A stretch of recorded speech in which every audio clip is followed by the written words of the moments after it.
എല്ലാവർക്കും നമസ്കാരം. ഇന്നത്തെ ടോപ്പിക് എന്ന് പറയുന്നത് B excellent in your words and deeds. ഇതിനു മുമ്പും പലവട്ടം പറഞ്ഞിട്ടുള്ളൊരു കാര്യമാണ്, എന്നാലും വീണ്ടും ആവർത്തിക്കുന്നതിന് തെറ്റില്ല എന്ന് തോന്നുന്നു. ഒരു നേതാവ് എന്നുള്ള രീതിയിൽ പല ആളുകളും ചെയ്യുന്ന ഒരു കാര്യം എന്ന് വെച്ചാൽ വാക്കുകൾ കൊണ്ട് മാത്രം ആയിരിക്കും പല കസർത്തും അവർ കാണിക്കുന്നത്, അല്ലെങ്കിൽ അവരുടെ മികവ് അവർ കാണിക്കുന്നത്. പ്രവൃത്തിയിൽ അതുണ്ടാവില്ല.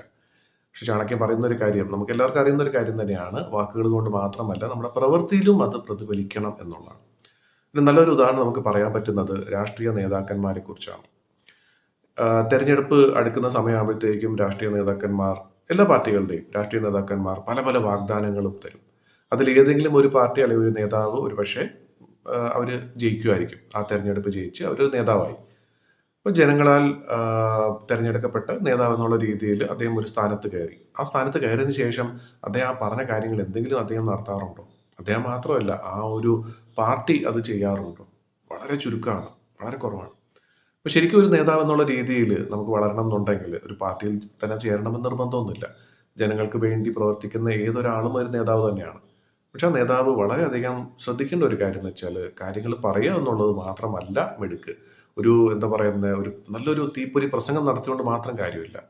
പ്രസംഗം അല്ലെങ്കിൽ പറയുന്ന കാര്യങ്ങൾ വളരെ കുറവാണെങ്കിലും പ്രവൃത്തിയിൽ അത് കൂടുതൽ പ്രതിഫലിക്കുന്നുണ്ടെങ്കിൽ അയാളെയാണ് നമുക്ക് യഥാർത്ഥത്തിൽ നേതാവ് എന്നുള്ള രീതിയിൽ വിളിക്കാൻ പറ്റുക.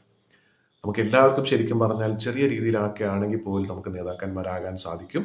പക്ഷെ നേതാവാകുമ്പോൾ നമ്മൾ ഓർക്കേണ്ട ഒരു കാര്യം ഇതാണ്: കൊടുത്ത വാക്ക് പാലിക്കുക എന്നുള്ളത് വളരെ പ്രധാനമാണ്. അത് പാലിക്കാൻ നമുക്ക് സാധിക്കുന്നില്ല എന്നുണ്ടെങ്കിൽ ആ രീതിയിൽ നമ്മൾ വാക്ക് കൊടുക്കാൻ പാടില്ല എന്നാണ് പറയുന്നത്. കാരണം നമ്മൾ പ്രതീക്ഷിച്ച് ഒരുപക്ഷെ പല ആളുകളും ഇത് നോക്കിയിരിക്കുന്നവരുണ്ടാകും, അത് പ്രതീക്ഷിക്കുന്ന ആളുകളുണ്ടാകും. അപ്പോൾ ആർക്കെങ്കിലും ഒരു കാര്യം നമ്മൾ ഒരു സത്യം ചെയ്തു കൊടുത്തു കഴിഞ്ഞാൽ അത് പാലിക്കാൻ പറ്റുന്നതാണെങ്കിൽ ചെയ്യുക, ഇല്ലെങ്കിൽ അത് തൽക്കാലം ആ രീതിയിൽ പറയാതിരിക്കാനായിട്ടെങ്കിലും മിനിമം നമ്മൾ ശ്രദ്ധിക്കുക. അപ്പം ഒന്നും ചെയ്യണ്ട എന്നല്ല ഇവിടെ പറയുന്നത്, തീർച്ചയായിട്ടും ചെയ്യണം. പക്ഷെ പറയുന്ന കാര്യങ്ങൾ എന്താണോ അത് തന്നെ ചെയ്യുകയും വേണം. ചെയ്യാൻ പറ്റുന്ന കാര്യങ്ങളെ പറയാനും പാടുള്ളൂ. അപ്പോൾ ഈ രീതിയിൽ എല്ലാവർക്കും നമ്മൾ കൊടുക്കുന്ന വാക്ക് നമുക്ക് പാലിക്കാൻ സാധിക്കട്ടെ. അങ്ങനെ നല്ല നല്ല കാര്യങ്ങൾ നമുക്ക് ചെയ്തു കൊടുക്കാനും നമുക്ക് സാധിക്കട്ടെ. നമ്മുടെ വാക്കുകളെക്കാളും നമ്മുടെ പ്രവൃത്തി മുന്നിൽ നിൽക്കട്ടെ എന്ന് ആശംസിക്കുന്നു.